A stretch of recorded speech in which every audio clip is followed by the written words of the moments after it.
has a relatively crappy climate and the inability to support a large population. So cultural development has been somewhat stunted. That's part of why the food is so bad. Also, the climate has hurt that because you can't grow too many things. But the biggest problem is it's on the wrong side of Great Britain from the rest of Europe. So its future has always been determined by its relationship with London and London's relationship with the wider world. Now, since 1973, when the Brits decided to be good Europeans, that changed dramatically because all of a sudden Ireland could join the EU at the same time and become a bridge of sorts between the United States and the European Union, between the United Kingdom and the European Union, between the United States and the UK direct. And being the broker and benefiting from access to the greater European market as well as development funds, Ireland was able to go through the most rapid economic transformation of any country in the European space. And in a very short period of time, roughly 45 years, it went from the poorest country in Western Europe to the richest in per capita terms, unless you include like the divorce capital of the world, Luxembourg, among the real countries. This was amazing. And Ireland became a biotech, a financial, and an infotech center. However, all of the same problems and evolutions that are causing countries and states and provinces the world over to kind of reassess have come for Ireland too. Number one, when you go through very, very rapid economic development, the population moves from the countryside to the cities very, very rapidly. It's the China story, it's the Taiwan story, it's the Korea story, it's the Ireland story.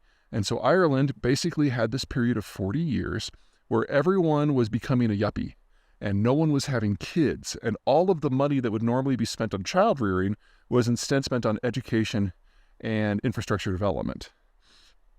It's a great story, but you can only do it once. And because the birth rate has been so low for so long, Ireland is in danger of flaming out over the next 30 years. Not as fast as, say, the Chinese or the Koreans will, but in the same kind of scope of problem. Second, Ireland is a bridge, and when the UK left the EU, that was a big flashing red siren.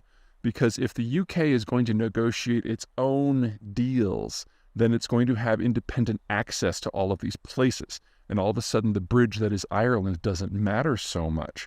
Now, the Brits have been uniquely incompetent and wallowing in narcissistic irrelevance ever since the Brexit vote. They've refused to admit that the only path forward for them is a crippling deal with the United States that will give them access to the NAFTA system, but at the cost of any sort of economic sovereignty. Until they accept that, Ireland is still the bridge. And so we're kind of in bonus time. We're kind of in a grace period right now. But sooner or later, the Brits are going to bite the bullet, do what they need to do, and then everything that has made Ireland special from a geopolitical point of view goes away almost overnight. And then they are left with a relatively childless society that has access to the EU, but no longer qualifies for development funds, and no longer serves as a bridge to anywhere, and is simply physically too far removed to matter economically unless they can find a way to go up the value-added scale very, very quickly. Now, the Koreans have shown that that is possible. The question is whether it's sustainable when you don't have a replacement generation. And then finally, there's the capital issue. As everyone ages into mass retirement, the volume of capital that we've become used to seeing for the last 30 years goes away. And for a country that's small like Ireland that has to import most of its capital anyway, that really is the kiss of death. So Ireland, like many other places, needs to reinvent itself. It needs to find a fundamentally new model because the one that they followed very successfully for the last half century is gone. The question is whether they can do that in an environment of demographic degradation and breaking trade links. Oh, I talked about the economic. I forgot the strategic. That's one of Colorado's 6 grizzly peaks behind me. Ireland only has strategic options as London allows. And in the post-1973 era, when the Brits have been European and, for the most part of the EU, that's been wonderful. That's not the case anymore. Sooner or later, the Brits are going to start acting like Brits again. And when that happens, the strategic options that Ireland have are going to shrivel to 2. Number 1, they can attempt to exist in direct hostile opposition, in which case the Brits will treat them like they have through most of history. Or number two, they can seek some sort of partnership or de facto suzerainty relationship where London calls most of the big strategic moves. We're not there yet, and even if the Brits decided that they had a master plan today, it's not like it's going to happen soon. But Britain does have the world's third most powerful navy. What you're looking for us to get to a point where this might actually be an issue is the Brits able to operate their navy independently of the United States. Because of budget cuts and austerity and economic crises, military spending in Britain has been redirected towards land operations as part of the War on Terror, and yet they never gave up on the two supercarriers that they're now operating, the Queen Elizabeth class. But they lack enough supporting naval vessels to provide independent carrier groups. So the Americans are providing that, which means that the Americans have not a veto capability over the British Navy, but the ability to direct it completely. And as long as that is the case, the Americans think fondly enough of the Irish that London won't be able to act like it normally does towards Dublin. This is not for forever. Eventually, the Brits are going to come back into their own, and this will be the strategic question for the Irish. Not today, not tomorrow, but relatively soon, strategically speaking. Now, the Americans aren't going to just do nothing. I would argue that the Irish lobby in Washington is actually more powerful, especially in Congress, than, say, the Israeli lobby. But Ireland is just not a top-tier issue for us so long as the Brits are allies, and they are, and that's not going to change. So over the course of the next generation, the Irish need to come up with a fundamentally new economic model and make their peace with the Brits one way or the other. The five technologies that I was most hopeful one for.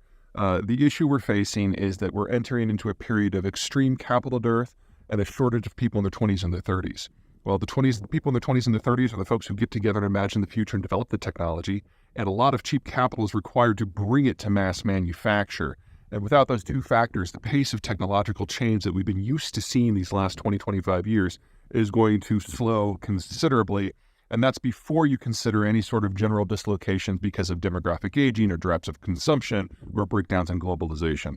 So the pace is going to slow incredibly.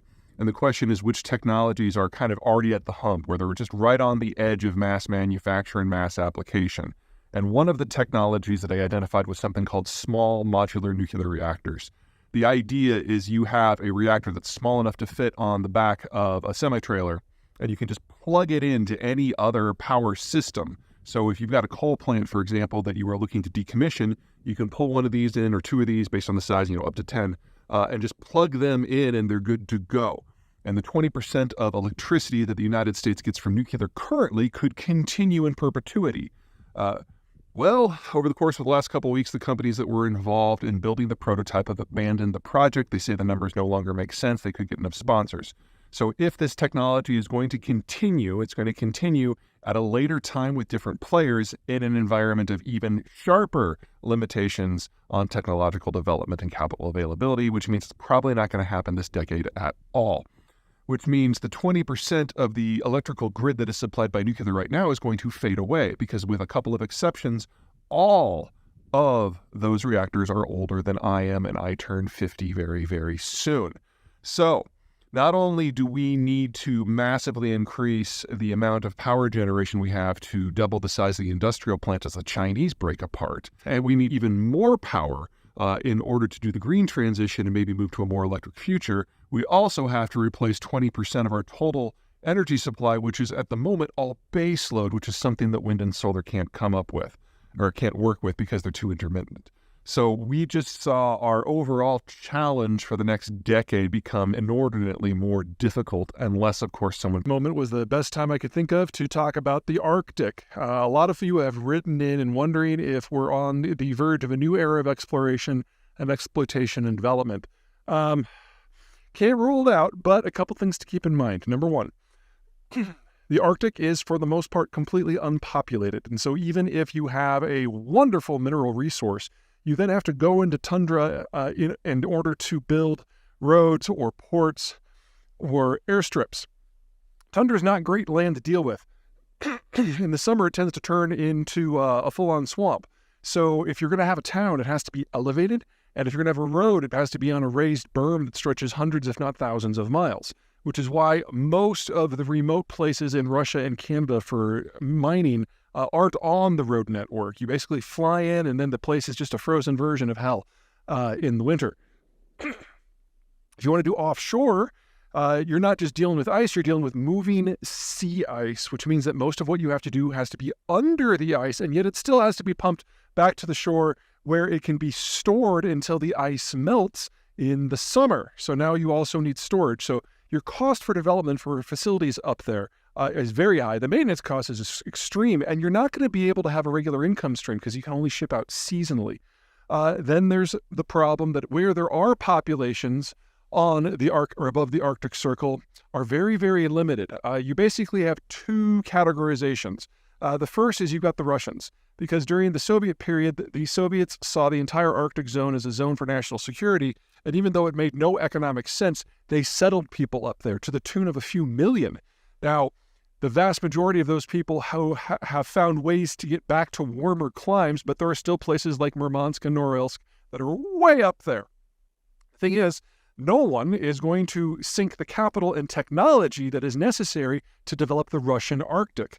Exxon was doing a little bit on this in places like Murmansk and Vendré, I'm sure I mispronounced that, sorry Russians, and the Yamal Peninsula, but in the aftermath of Ukraine war, that money's gone away. And there aren't a lot of companies on the planet that have any sort of experience in dealing with this sort of thing. The Russians do have some limited skills. Obviously, they've got plenty of experience. The problem is that the gutting of the Russian demographic structure is well underway, and the youngest people who were trained in the Soviet period with the full suite of technical skills necessary to do things like this, they're in their early 60s now. There just aren't enough people out there to do it, and the Russians have never had the capital to do it in any sort of scale. The other classification are places where the normal rules of the Arctic do not apply. There are a couple of places in the poles where warm water currents wash up against the coastline of the continent and make it a zone that is ice-free year-round. And the one that matters there the most is the North Atlantic drift going up to northwestern Europe. So the entirety of the Norwegian coast is ice-free year-round. And that's one of the reasons why Norway has become one of the world's preeminent energy powers, because they can go into the offshore oil and natural gas zones and produce year-round. They still have to deal with the depth. They still have to deal with offshore. They still have to deal with relatively light population densities. They still have to deal with storms. But at least they don't have to deal with moving sea ice. And as a first world country, they have capital access that the Russians simply can't match. The thing, however, though, is it's already ice-free. If you want anything more than what you've got right now, you've got to wait for the pole to melt out. And I have not seen a single estimate that suggests that the Arctic Ocean will be ice-free in the winter before the end of the century. Remember, the problem isn't just ice. It's seasonal ice that moves. And then the other issue is if you're not after resources, you might be after transport. The idea that you can ship things from Europe to East Asia back and forth much more easily than you can going the southern route through Suez or around Africa and India. Well, technically, there might be something to that. But again, seasonal sea ice, you have to wait for the place to be ice-free. Otherwise, all the aids to navigation have to be redropped and recharted every single season. So again, seasonal route. And even if you're relying on an icebreaker, that icebreaker is going to be Russian. And in the current environment, there aren't a lot of people who want to rely upon the Russians for safety in times when there's distress, because for several thousand miles of empty trackless ocean and ice, there is no one else you can call. Finally, if you're going to do this, you're connecting East Asia, the most rapidly aging part of the planet, with Western Europe, which is the second most rapidly aging part of the planet. So you're making a long-term bet on two regions that demographically are not going to be able to trade much at all for much longer because they simply don't have any consumption that is going to be sustainable in the long run. So I don't think without a series of technological breakthroughs that are not very likely, we're going to see a lot of development up